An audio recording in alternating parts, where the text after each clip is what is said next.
বৃষ্টি ভেজা বিকেল, জানালার পাশে এক কাপ চা আর টুকটাক শব্দে হারিয়ে যাওয়া মন। ঠিক এই জায়গাটাতেই বাস করতেন হুমায়ূন আহমেদ। তিনি ছিলেন গল্পকার, আবার নিজেই ছিলেন জীবন্ত এক গল্প।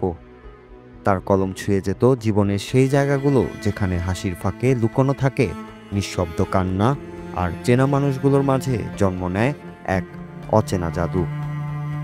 বাংলা সাহিত্যে তিনি ছিলেন এক অনন্য উপস্থিতি। যেভাবে সহজ বাক্যে জটিল অনুভূতিগুলোকে বুনে ফেলতেন, তাতে সাধারণ মানুষও হয়ে উঠত তার উপন্যাসের নায়ক। হিমু, মিসির আলী, রূপা, শোভা, তারা শুধু চরিত্র নয়, যেন আমাদের পাশে হাঁটতে থাকা অবয়বহীন মানুষ।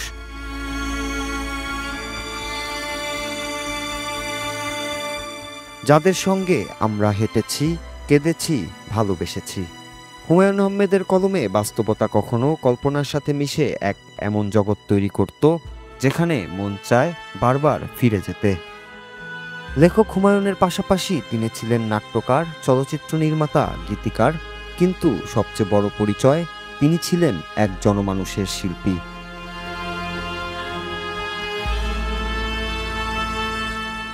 গ্রামীণ দৃশ্য, মফস্বলের বাতাস কিংবা শহুরে নিঃসঙ্গতা, সবকিছুই তিনি তুলে ধরেছেন এমন এক ভাষায় যা সরল অথচ গভীর। তার গল্পের চরিত্ররা যেন আমাদের চারপাশেই, ঠিক পাশের ঘরেই থাকে।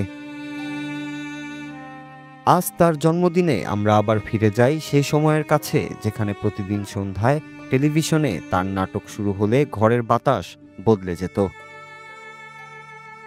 হুমায়ূন আহমেদ চলে গেছেন ঠিকই, কিন্তু তার গল্পগুলো এখনো আমাদের সাথেই হাঁটে। ঠিক যেমন মেঘের ভেতর দিয়ে হেঁটে যাওয়া হিমু বলে, জীবন মানে একটা অসমাপ্ত গল্প, আর আমি তার মাঝপথে আটকে থাকা এক নির্বাক চরিত্র। Noor Raju, Bangla TV news desk.